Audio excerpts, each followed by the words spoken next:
The Colossus of Rhodes is director Sergio Leone's first credited feature.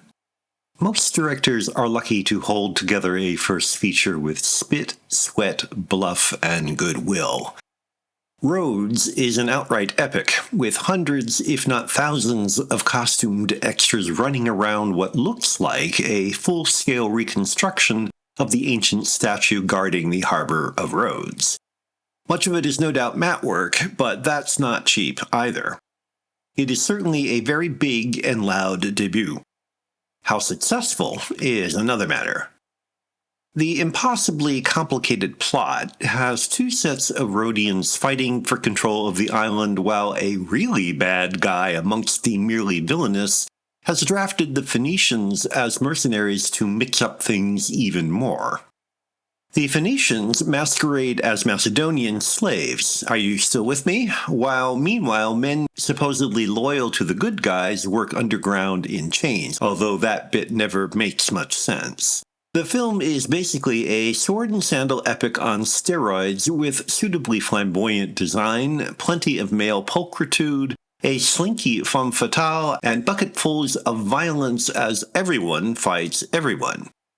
While lacking the supernatural element of many sword and sandal films, Leone and company compensate with a final battle, earthquake, and hurricane/tsunami that might as well invoke the angry gods, because it's hard to imagine who else could be responsible for all the calamities that strike the island at once.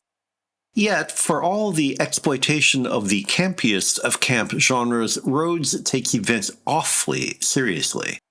The good guys are as stolid, stalwart, and ineffectual as plaster saints, while the villains' chief qualification seems to be their ability to come up with ugly means of maiming and killing people.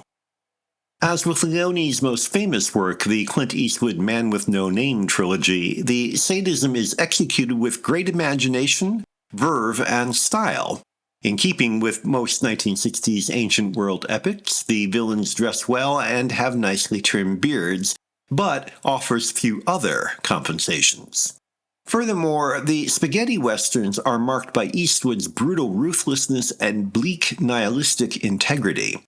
The characters in Rhodes are more conventional but just as blank, and for all the athletic pyrotechnics, no one seems to be particularly good at fighting. Rory Calhoun, as the hero Darius, tries hard, but he seems too old and American for the part.